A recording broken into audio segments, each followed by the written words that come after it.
Yeroo kana mata duree tokko waliin ilaalla. Mata dureen kun mata duree baay'ee itti nama yaachisuu qabu, mata duree eessaa kaanee eessatti akka deemnu wajjin wal qabatudha. Kanaafiyyuu yeroo qorannu xiyyeeffannaa addaatti laannee waan barraa'ee jiruu fi waan dubbatamutti iddoo laannee akka qorannu afeerraa isiniif godha. Gara sanatti utuu hin seeniin mee kadhataan jalqabna. Hin kadhanna gabaabsinee. Abbaa keenya waaqarra isa jiraattu jaarsa barootaa gaarummaa keef gargaarsa kunuunsa karaa addaas biraa nuuf ta'e hundumaaf maqaa Yesuusiin bara baraan si haa galatu.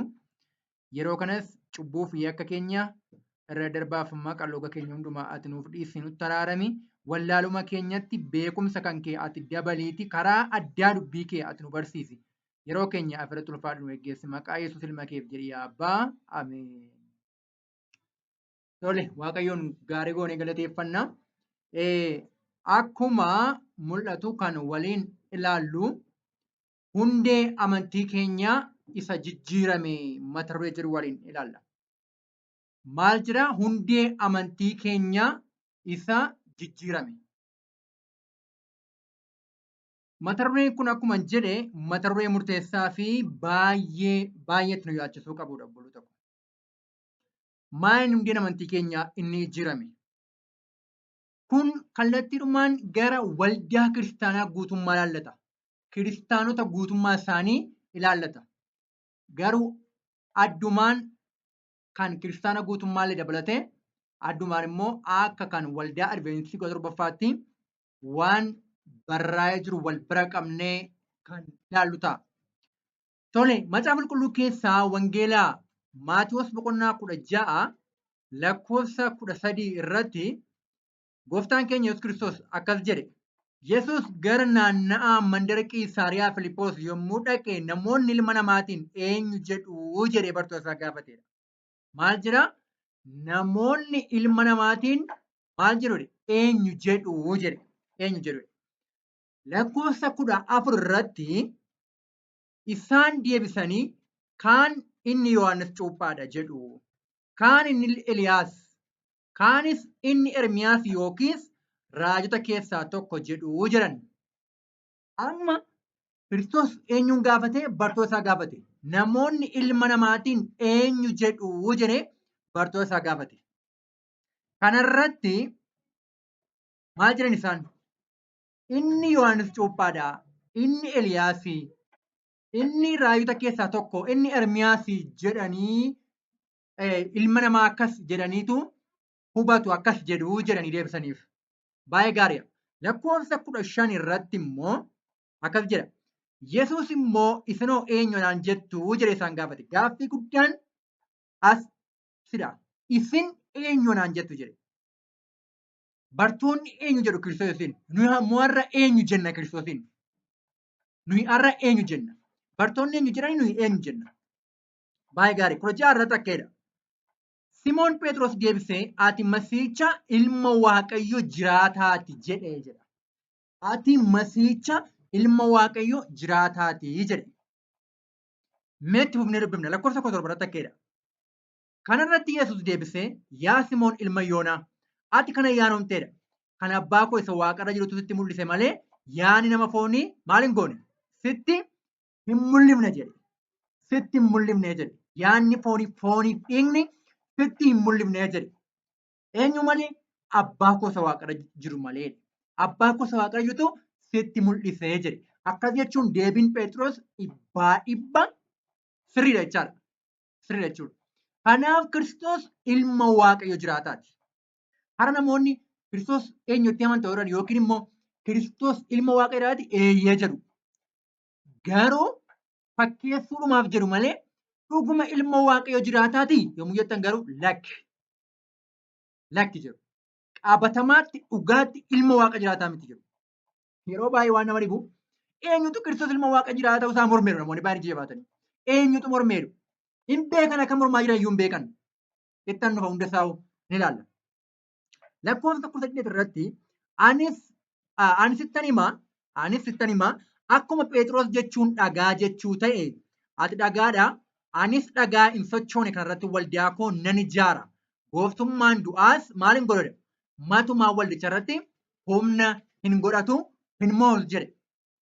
Amma Phexros jechuun dhagaadha. Haa ta'u garuu hundeen waldaan irratti ijaaramtu sababa maaliiti? Sababa Phexros Kiristoos Iyyasuus ilma Waaqa jiraata ta'uusaa amaneefidha, akka itti beeksiseefidha. Sababa kanaaf walitti kan biraan jiru. Phexros irratti waldaan ijaarama jechuu miti. Nama irratti mini. Beekumsa Kiristoos Iyyasuus ilma Waaqa jiraata ta'uusaa irrattidha. Sababni isaa Phexrosumaan gassiqee Yesuus maal jedhe? Ati seexana nana jedhe. Yommuu waa'ee fannifamuu isaatii Kiristoos dubbate Phexros maal jedhe? Si haa oolchu jennaan itti fufaa dubbisaa. Maal jedhe Kiristoos? Seexana nana jedhe. Ati waan siif ta'u malee waan Waaqayyoof ta'u maal hin gootu? Hin jaallatu kan jedhu yaada. Kanaaf amma wanti nama dhibu beekumsa Yesuus Kiristoos ilma Waaqayyoo jiraataa ta'uu isaatiitu akkasitti beekuutu akkasitti amanuutu hundee waldaadha. Hundee waldaadha. 19 irratti akkeedha. Banaa mootummaa Waaqaa siifan kenna. Waanumti ati lafarratti hiite Waaqa irratti dhamaa hin ta'a. Waanumti ati lafarratti hiikte immoo Waaqa irrattis maal taa'e? Hiikamaan taa'e. Ajaa'iba! Amma obboloota ko maaliif akkas jedhame Phexrosiin? Amma sababa inni Kiristoos Iyyasuus ilma Waaqa jiraata ta'uusaa amaneef akkasitti beeksiseef waanumti ati hiikte Waaqa irratti maal taa'e? Hidhamaan taa'e. Waanumti ati hiikte immoo hiikamaan taa'e. Inni dursu garuu maal inni? Beekumsa Kiristoos Iyyasuus ilma Waaqa jiraata ta'uusaa maal gochuudha? Qabaachuudha. Sana amanuudha. Amantii akkasii qabaachuudha obboloota ko. Dhuguma ilma Waaqa jiraataadha? Eeyyee dhibbaa dhibba. Dhibbaa dhibba ilma Waaqa jiraataadha. Kiristoos Iyyasuus ilma Waaqa jiraataadha. Kana amanna. Kana yoo amannu ta'e faayidaan qaba amantiin keenya. Tole namoonni baay'een maal jedhu jaarsoliin waldaa kiristaanaa waan itti isin hiiktanii Waaqa irratti hidhamaa ta'a, wanti isin hiiktanii Waaqa irratti hiikamaa ta'a jedhanii murteessu. Yoo Kiristoos Iyyasuus ilma Waaqa jiraata ta'uusaa hin amanne ta'e akkasumaan amantii dhugaarra waan hin jirreef wanta isaaniidhaan hidhamaan ta'u, wanta isaanii kan hiikamaan ta'u. Hin hiikamu samii irratti illee. Jaarsoliin waldaa kiristaanaa murtii kennuudhaaf amantiin dursu Kiristoos Iyyasuus ilma Waaqa jiraata ta'uusaa amanuuf beeksisuu danda'u qabu. Namni kamiyyuu. Tole amma maal jedha lakkoofsa 18 irratti Kiristoos Yesuus? Aan sittanii maayidhe akkuma Phexros jechuun dhagaa jechuu ta'ee jedhe. Dhagaan kun eenyudha macaafa qulqulluu keessatti? Macaafa Isaayyaas boqonnaa 28 lakkoofsa 16 irratti akkas jedha. Kanaaf Waaqayyo Gooftaan kunoo ani dhagaa hundeedhaaf ta'u Xiyoon keessa nan kaa'a. Inni dhagaa qoramee ilaalame isa gati jabeessa dhagaa isa golee qajeelchuudha. Hundee amanamaadhas namni isatti amanu maal hin ta'u? Hin raafamu. Dhagaa golee qajeelchu. Keessan kaa'a? Xiyoon keessa nan kaa'edha. Namni isatti amanu maal hin ta'u? Hin raafamu. Inni dhagaa golee qajeelchuudha. Hundee amanamaadhas jedha. Dhagaan eenyudha? Gooftaa keenya Yesuus Kiristoosidha. Inni ilma Waaqayyoo ta'uusaa beeksisuun dhagaa kana irratti ijaaramu jechuudha obboloota. Waldaan kiristaanaa Kiristoos Iyyasuus ilma Waaqayyoo abbaa ta'uusaa hin amantu yoo ta'e, hin beeksistu yoo ta'e, dhagaa irratti osoo hin taane cirracha irrattidha kan isheen ijaaramteertu. Gaafa lolaan yookiin bubbeen dhufu salphaadhumatti fuudhee bada. Manni dhagaa irratti ijaarame garuu hin galagalu. Lolaan lola'ee qilleensi yoo qilleensa bubbeen yoo dhufe maal hin ta'u? Hin jigu, hin galagalu. Maaliif? Dhagaarra dhaabbate waan ta'eef. Manni cirracha irratti ijaarame garuu qilleensi hin gaggalagalcha. Waama salphaa gaggalagalcha. Akkasuma waldaan kiristaanaa amantiin ishee Gooftaa Yesuus Kiristoos isa dhagaa golee qajeelchuu irratti ta'e isarratti inni ilma Waaqayyoo ta'uusaa amanuudhaan kan ijaaramtu hin taatu yoo ta'e, kan amantu yoo ta'e walumaa gala. Hundeen amantii isheetii Kiristoos ilma Waaqayyoo amanuu miti yoo ta'e walumaa gala maalidha? Waldaa dhugaa miti. Cirracha irratti waan ijaaramteef maal taate? Lolaan haree bada. Tole Hojii Ergamootaa boqonnaa 4 lakkoofsa 10 takkeedha. Namichi amma fayyaa ta'e isin dura dhaabatu kun maqaa Yesuus Kiristoos nama Naazreetiin akka fayye isin hundumti keessan beekaa. Namoonni Israa'el hundinuus kan haa beekan. Isin Yesuusin hin fanniftanii hin ajjeeftanis. Waaqayyo garuu warra du'an keessaa isa kaase. Ameen. Waaqayyo abbaan warra du'an keessaa ilma isaa Yesuus Kiristoosin kaase. Kudha tokko irra takkeedha. Inni kun eenyu inni gooftaa Yesuus Kiristoos. Inni kun dhagicha isa isin warri ijaartuun tuffattan inni garuu dhagaa mataa golee qajeelchuu ta'edha. Gooftaan keenya Yesuus Kiristoos dhagaa golee qajeelchu. Tole. Efesoon 2:20 irratti mookkeedha. Isin hundi ergamootaaf raajotaa irratti ijaaramtaniittu. Kiristoos Yesuus ofii isaatii dhagaa golee qajeelchuudha. Amma bartoonni maal amanan? Gooftaan Yesuus Kiristoos ilma waaqa jiraataa ta'uu isaa amanan. Wangeela Yohaannis boqonnaa 6 lakkoofsa 69 irratti amanneerra beekneerra jedhan. We are sure and believe that you are the son of the living God jedhan. Ina manna mirkaneeffanneerra ati tokkicha ilma waaqa jiraataa akka taate jedhan. Kanaaf Efesoon 2:20 irratti maal jedha Phaawulos? Isin hundi ergamootaaf raajotaa irratti maal taata jechuudha? Ijaaramtaniittu. Waldaan kiristaanaa hundee ergamootaaf raajotaa irratti hin ijaaramne. Akkas jechuunis waldaan Kiristoos Yesuus ilma Waaqayyoo ta'uusaa hin amanne walumaa gala hundeen ishee cirracha salphaatti haramtee baddi. Good. Gaariidha. Kanaafiyyuu Kiristoos Yesuus ilma Waaqayyoo abbaadha. Ilma Waaqayyoo abbaadha. Ilma Waaqayyoo abbaadha. Qabatamaatti ilma Waaqayyoo abbaadha. Barnoonni sadan tokkummaa waaqa sadan tokkoo kan jedhu dhibba gooftaan keenya Yesuus Kiristoos maal ta'uusaa morma? Ilma Waaqayyoo ta'uusaa morma. Waaqayyoo abbaan abbaa gooftaa Yesuus Kiristoos akka ta'ee fi Kiristoos Yesuus immoo ilma isaa akka ta'e dhibba morma. Raabiraajii akkeedha. Testimoni 8ffaa fuula 268 keessa tokko irratti akkas jedha. The scriptures clearly indicate the relation between God and Christ. Caaffanni qulqullaan yookiin macaafni qulqulluun haala ifa ta'een yookiin ifaadhumatti hariiroo Waaqayyoo fi Kiristoos gidduu jiru agarsiisedha. And they bring to view as clearly the personality and individuality of each. Eenyummaa tokko isaanii in mul'isa. Sirriitti ifa godhee mul'isaa jira.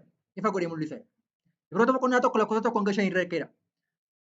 Bara duriitti Waaqayyo si'a baay'ee karaa garaa garaatiin raajotaan abboota keenyatti maal godheera? Dubbateera. Lakkoofsa 2. Guyyoota bara isa dhumaa kanatti immoo ilma isaatiin nutti maal godheera? Nutti dubbateera. Waaqayyo ilma isaa kanaan waaqaaf lafa waan hundumaas uume harka isaatti kennuuf isa dhaabee jira. Waaqayyo abbaan ilma isaatiin waan hunda uume.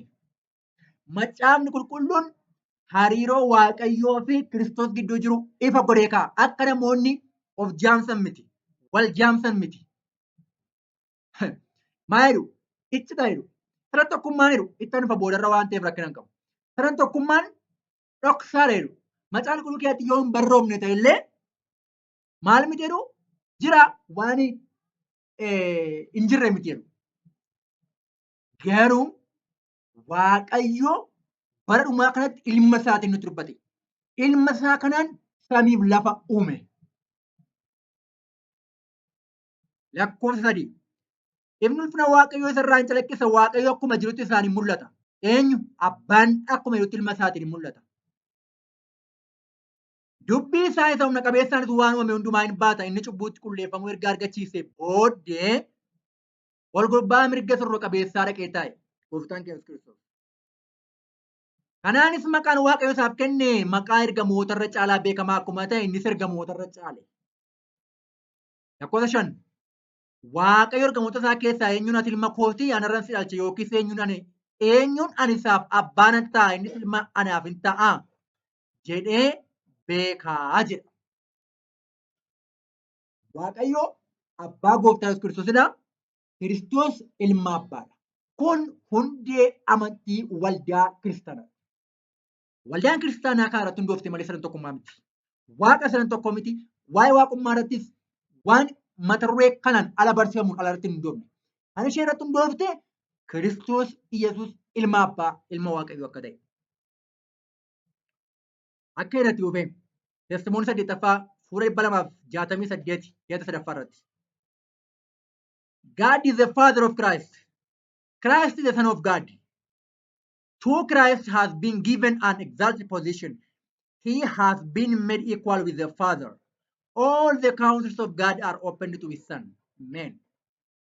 Waaqayyo jedha. Waaqayyo abbaa eenyuuti? Abbaa Kiristoosidha. Kiristoos ilma waaqayyoodha jedha. Kiristoos ilma waaqayyoodha. Waaqayyo abbaa Kiristoosidha. Kiristoosii fi iddoon olaanaa ta'e kennameeraaf. He has been made equal with the Father. Abbaa wajjin wal qixa taasifame. Kaayyoon waaqayyoo hundinuu ilma isaatti maal ta'edha? Ifaadha, ilma isaatiif ifaadha. Wanti ilma isaa irraa dhokatu hin jiru.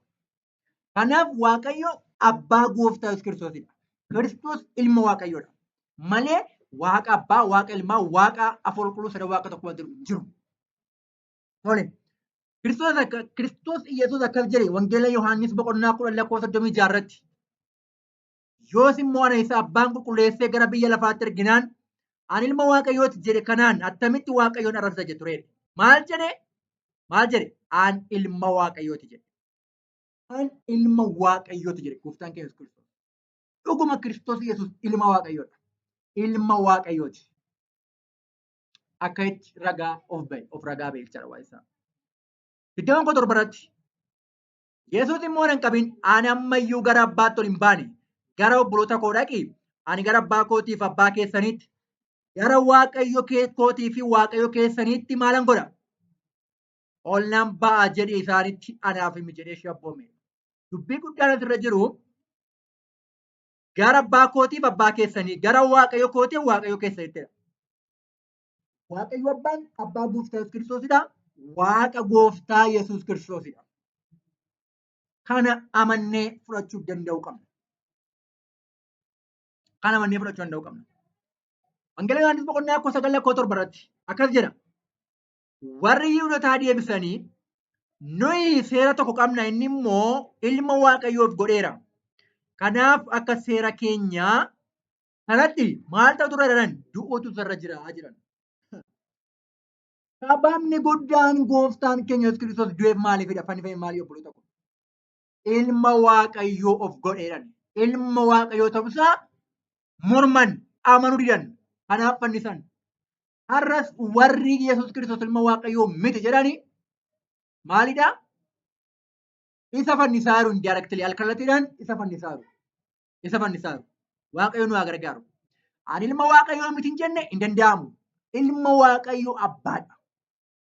Ani ilma waaqayyoo miti hin jenne jechaa waaqa sadan tokkotti amanuun ofumaati malee karaa biraa ilma waaqayyoo ta'uusaa mormaa jirtu. Warra akkas jettan, warra akkas jennu. Kanaaf Yesuus Kiristoos ilma waaqayyoo abbaadha. Ilma waaqayyoo abbaadha. Abbaa koo keessaan bahedha. Sabistaansii tokko, neecharii tokko abbaa isaa wajjin kan qabu dhuguma ilma abbaadha. Tole. Wangeela Yohaannis boqonnaa 20:30 irratti akkeedha. Wangeela Yohaannis 20:30 irratti. Yesuus macaafa kana keessatti kan hin caafamin milikkita kan biraa baay'ee bartoota irratti hojjeteera. 31. Isaan kun garuu Yesuus Kiristoosicha ilma waaqayyoo ta'uusaa akka amantaniif amanachuu keessanis maqaa isaatti dhiyeenya qabaataniif caafaman jedha. Wanti macaafa qulqulluu keessatti barreeffame maal agarsiisuudhaaf? Kiristoos masiihicha yookiin Kiristoosicha ilma waaqayyo jiraataa ta'uusaa akka amantaniifidha. Ana amanachuu keessan immoo maal? Jireenya maqaa isaatti amanuudha. Maqaa isaatti jireenya qabaataniif caafaman jedha. Ilma waaqayyoo ta'uusaa amanee maqaa gooftaa Kiristoositti kan amanu jireenya qaba. Jireenya barbaraa qaba. Malee maqaa maaf yaa gooftaa jechuun faayidaa hin qabu. Eenyummaa isaa dhibba yoo namanne. Baay'ee gaariidha. Tokkoffaa Yohaannis boqonnaa 4:15 irratti akkeedha. Namni Yesuus ilma Waaqayyoo ta'uusaa amanee yoo beeksise Waaqayyo isa keessa innis Waaqayyo keessa maal ta'edha? In jiraatedha. In jiraatedha. Roomee 15 irratti akkedha.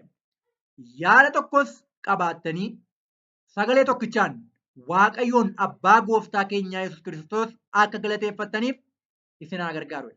Maalidha Phaawulos? Waaqayyoon abbaa gooftaa keenyaa Yesuus Kiristoos. Kanaaf Waaqayyo abbaan abbaa gooftaa Yesuus Kiristoosidha. Abbaa isaati. Abbaa isaati. Lammaffaa Qorontoos 1:3 irratti Waaqayyoof eenyunni abbaa gooftaa keenya Yesuus Kiristoos. Abbaa araara hundumaaf Waaqayyo jajjabina hundumaaf galanni haa ta'udha. Ameen. Waaqayyo abbaa gooftaa Yesuus Kiristoos. Waaqayyo abbaan abbaa gooftaa Yesuus Kiristoosidha. Kiristoos ilma isaati. Efesoon 1:3. Efesoon 1:3. Waaqayyoof abbaa gooftaa keenya Yesuus Kiristoos isa karaa Kiristoos eebba hafuuraa hundumaan waan waaqa irraatiinis nu eebbiseef galanni haa ta'udha. Ameen. Waaqayyoof abbaa gooftaa keenya Yesuus Kiristoosidha. Waaqayyo abbaan abbaa gooftaa Yesuus Kiristoosidha. Kanaan ala wanti kan biraan tokkollee hin jiru. Phexros akkas jedha. Waaqayyo abbaa gooftaa keenya Yesuus Kiristoosiif galanni haa ta'u. Inni araara isaa isa guddaadhaan Yesuus Kiristoos warra du'an keessaa ka'uu isaatiin abdii isa jiraataa kanatti qabamnee akka jiraannuuf haaraa godhee nu dhalachiiseera. Eenyu fedha? Waaqayyoof abbaa gooftaa keenya Yesuus Kiristoosiif jira obbolo tokko. Kanaaf dubbiin guddaan kanadha. Baay'ee gaariidha. Kun hundee amantii kiristaanaadha. Bu'uura amantii hundee amantiidha. Kana jabaannee ciccinee amannee fudhachuu danda'uu qabna. Waan fedhe yoo ta'e dhugaa kanarraa galagaluu hin qabnu. Kanarrattidha waldaan dhugaan kan isheen ijaaramte.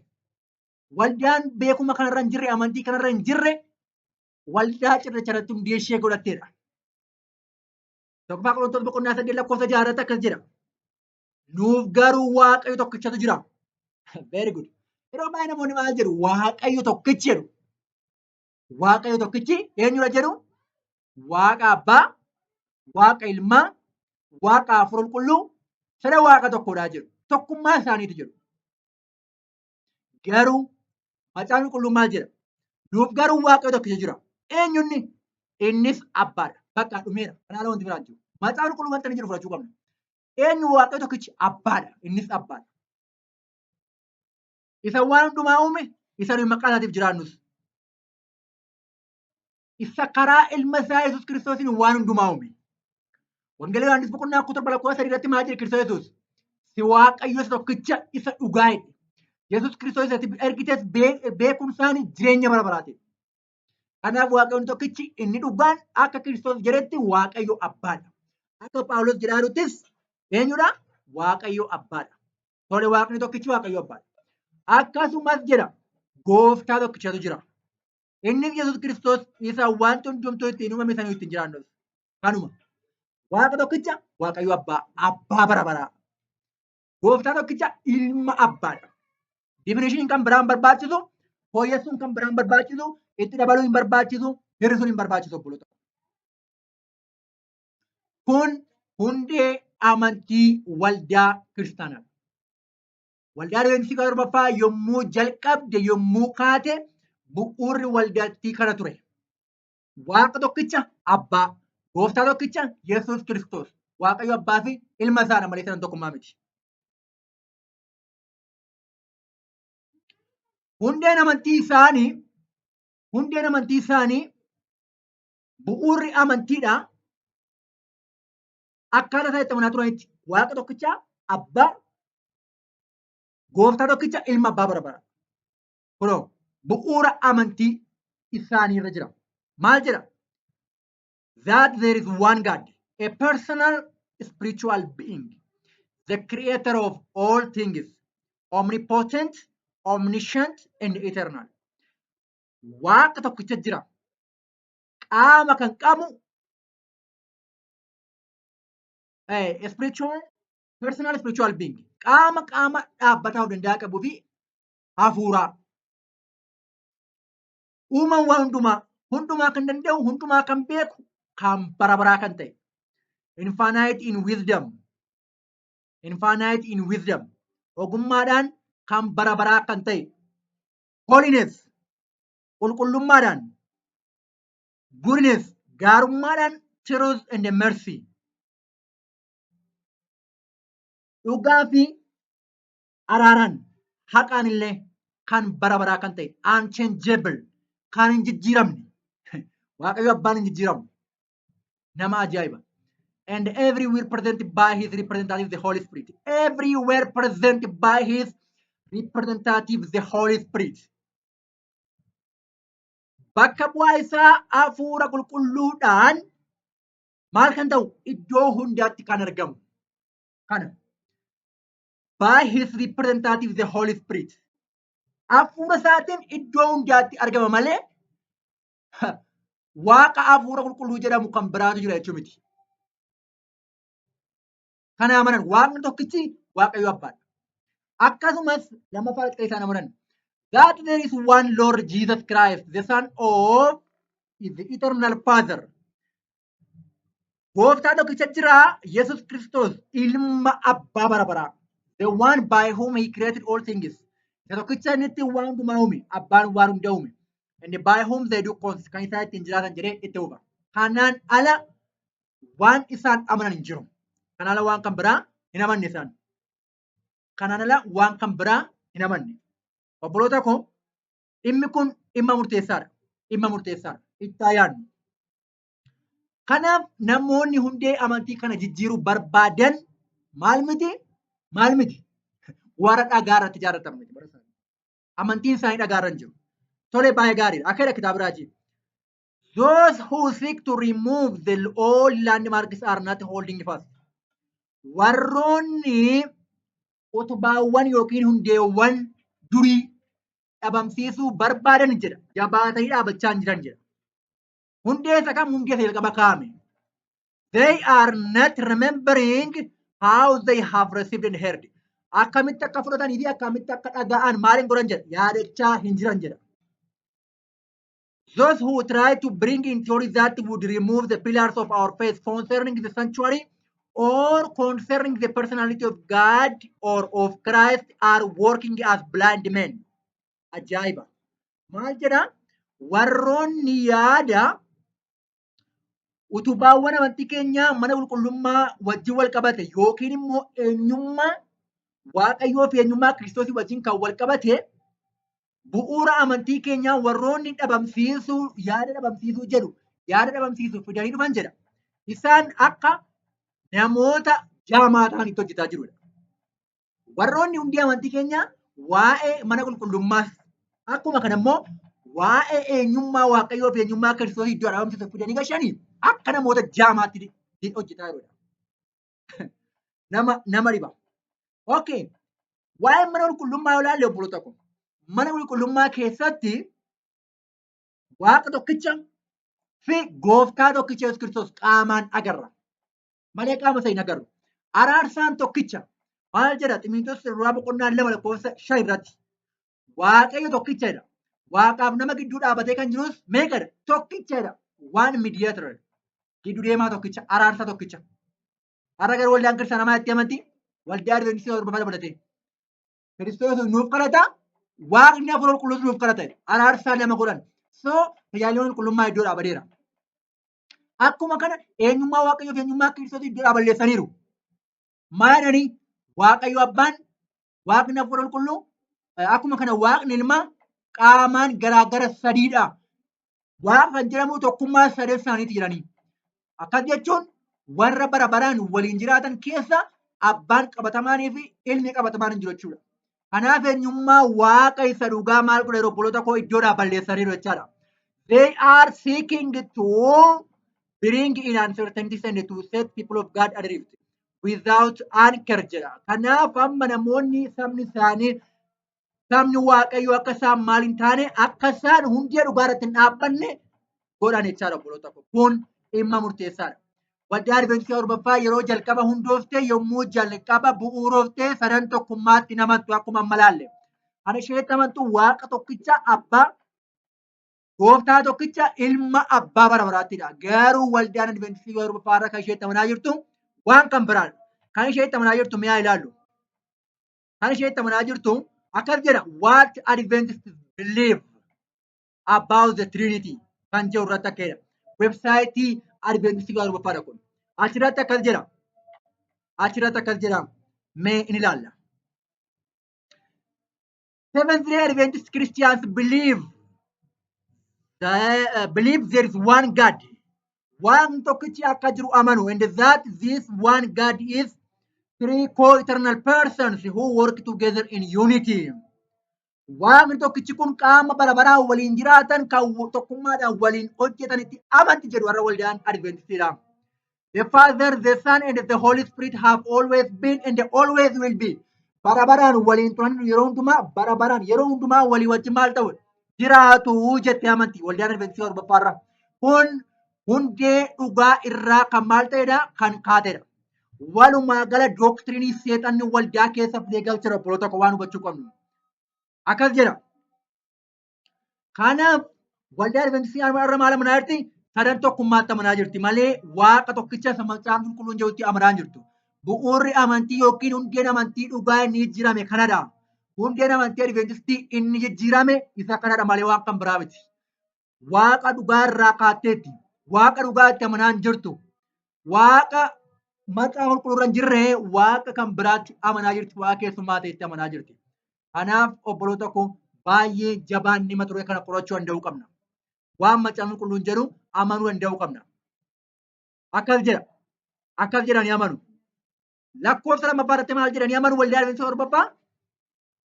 There is one God, the Father, Son, and the Holy Spirit. A unity of three co-eternal persons. Waaqa tokkicha jira. Waaqni tokkichi kun immoo Abbaa, Ilmaa fi Hafuura Qulqulluudha. Tokkummaa qaamota bara baraan waliin jiraatanidha. God is immortal, all powerful, all knowing, above all and ever present. Kan hin duune, hundumaa kan danda'u, hundumaa kan beeku, hundumaa gararraa kan jiru, iddoo hundumaa kan jiru. Eenyuun Waaqa Abbaa, Waaqa Ilmaa, Waaqa Hafuura Qulqulluudha malee kan Macaafni Qulqulluun jedhu miti. Kanaaf amma akka Macaafni Qulqulluun jedhutti Efesoon boqonnaa 4 lakkoofsa 6 irratti hundumaa gararraa kan jiru eenyudha? Waaqayyo Abbaadha. Inni mataa waan hundumaadha. Mataa ilma isaa Yesuus Kiristoosidha. Mataa uumama hundumaadha. Kanaaf obboloota koo waaqa sadii kan jedhu Macaafni Qulqulluun irra jiru. Kun wanta waldaan Adventistiitti amanaa jirtudha. Waldaan Adventistii jalqaba kan amanaa hin turre jalqaba yeroo kaate. Beekuma waaqa dhugaa qabdi. Haala dhugaa ta'een haala sirrii ta'een ifatti amanaa turte. Har'allee wanti nuyi amanuu qabnu kanadha. Hundeen jijjiirame waa'ee waaqummaa irratti kanadha. Waldaan Adventistii Arbaffaa waldaan Adventistii Arbaffaa bu'uura dhugaarra hin jirtu. Jala murree kan dubbannu bu'uura dhugaarra hin jirtu waa'ee waaqummaa irratti. Kana jala murree dubbachuu danda'uu qabna. Ifadha kun. Kanaaf waa'ee kanaatiif kitaaba raajii akkas jedha. Durfamee kan raajame. Akkas jedha. Akkas jedha. Special testimony series B number 2 page 54 paragraph 3. Asirratti maal jedha? The enemy of souls jedha. The enemy of souls has sought to bring in the supposition that great reformation was to take place among the Seventh-day Adventists. Maal jedha? Diinni lubbuudha. Diinichi lubbuudha. Yaada haaromsa guddaa jedhu waldaa Adventistii guyyaa torbaffaa keessatti yookiin Adventistoota guyyaa torbaffaa keessatti fiduu yaadeera. Maaloo yaada haaromsa guddaa jedhu.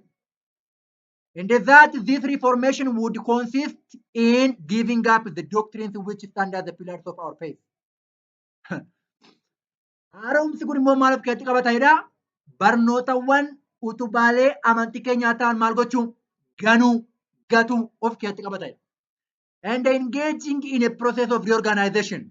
Adeemsa irra deebi'anii hundeeffamuu jedhu keessatti hirmaachuu of keessatti qabatedha. Where this reformation to take place, what would result? Utuu haaromsi kun ta'e maalidha bu'aan isaa yookiin maaltu ta'a jettee gaafatti. The principles of truth that God in His wisdom has given to the remnant church would be discarded. Qajeelfamoonni dhugaa kan Waaqayyoo ogummaa isaatiin waldaa haftuudhaaf kenne maal ta'a? Hin bada. hin bada. Our religion would be changed. Our religion would be changed. The fundamental principles that have sustained the work for the last 50 years would be accounted as error. Qajeelfamoonni bu'uuraa yookiin bu'uurawwan amantiidhaa kan waggoota 50f hojicha adeemsaa turan maal ta'u akka dogoggoraatti lakkaa'amu. A new organization would be established. Dhaabbanni haaraan maal ta'a? Ni hundeeffama otoo akkas ta'e. Books of a new order would be written. Kitaabileen sirna haaraa ta'an ni barreeffamu. Tiifaa dubbifadhaa. The founders of this system would go into the cities and do a wonderful work. Hundeessitoonni sirna kanaa gara magaalotaa deemanii hojii dinqiidhaa ta'e hin godhu. Hojii dinqiidhaa kamii kan Waaqayyo keessa hin jirre. Kan faallaa macaafa qulqulluu ta'e. The Sabbath, of course, would be lightly regarded as also the God who created it. Akkuma Waaqa isa sanbata sana uumee sanbatumti mataan isaallee maal ta'edha? Salphaatti ilaalamadha. Waaqayyo salphaatti ilaalama, dhimmi waaqummaa salphaatti ilaalama, sanbanni waaqaa salphaatti ilaalamadha. Har'a namoonni waa'ee sanbataa they are careless. Waa'ee waaqaas maal godhu? Careless. Dhimma itti hin qaban. Beekuun barbaachisu, siin fayyadu, beekuun dandeessu, sammuu keenya ol jedhu. Callisnee waan macaafa qulqulluu hin jirre amanuudha jechuudha jechuun. Akkeedha.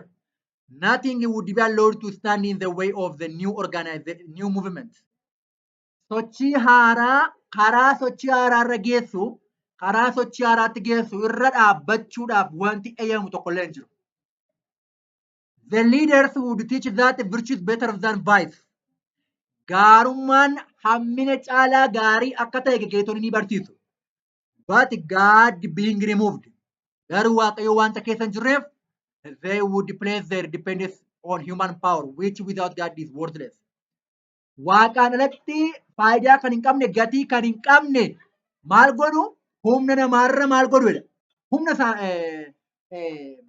Humna namaarra maal godhudha? Irratti hirkatudha. Humna namaarratti hirkatudha. Har'a ilaaltan namoonni macaafni qulqulluu maal jedhan? Abaluu maal jedhe? Abaluu mirkaneesseera? Abaluu hin deggeraa? Hin mirkaneessaadha. Their foundation would be built up on the sand. Built on the sand. Hundeen isaanii maal irratti ijaaramedha? Cirracha irratti. And the storm and the tempest would sweep away the structure. Bubbeeniif lolaan gaafa dhufu maal godha? Caasaa sana diiga balleessa. Kanaafuu hundeen waldaa Adventistii Awurooppaa maal ta'eera? Jijjiirameera. Bu'uurri waldatti isa jalqabaa miti. Jijjiirameera. Sanan tokkummaan hundee amantii waldatti miti. Kanaaf obboloota koo dhaabbanni haaraan hundaa'eera jechuudha. Hundeen amantii jijjiirameera jechuudha. Yoo yaadni seexanaa dhufee keessa galee haaromsa wanti jedhu yookiin immoo bu'uura amantii jijjiiruu wanti jedhu isa jalqabaarraa kaachuu wanti jedhu yoo dhufee seene dhaabbanni haaraa hundeeffameera. Dhaabbata haaraa jechuun keessaa ba'anii waldaa wayii ijaaranii keessatti nama gurmeessanii waaqeffachuu jechuu miti.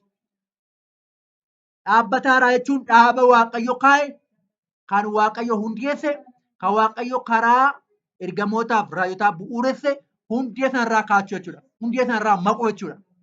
Kanaaf Waaqayyo kan nageenya hundumaa irratti qorannee, dammaqnee, kadhannee jireenya bara baraatiif akka qophoofnu Waaqayyo nu haa gargaaru. Kadhataa walitti qabna. Eebbifamaa kadhataa walitti qabna. Qulqulluu abbaa keenyaa Waaqa irra jiraattu gargaarsaaf kunuunsa karaa addaa amma ammaatti nuuf gooteef maqaa gooftaa Yesuus Kiristoos ilma keetiin galanni guddaan siif haa ta'u. Ammallee dubbii barree dubbii dhageenye kanarratti qorannaa gadi fagaataa goonee gara keetti deebi'uu akka dandeenyu. Amantii keenya ilma Yesuus Kiristoos isa dhagaa golee ta'e irra kaawwannee irratti ijaarrannee jireenya bara baraa akka galluuf nu gargaare. Kanaan ala cirrachatti ijaarrachuun keenya faayidaa hin qabu. Lolaan bubbeen dhufee nu jalaa fuudhee akka hin banneef gara keetti akka deebinuuf nu gargaari. Yeroon keenya hundinuu ulfina keef akka ta'u nuuf haa dhumatu. Maqaa gooftaa Yesuus Kiristoos ilma keef jedhee abbaa. Ameen.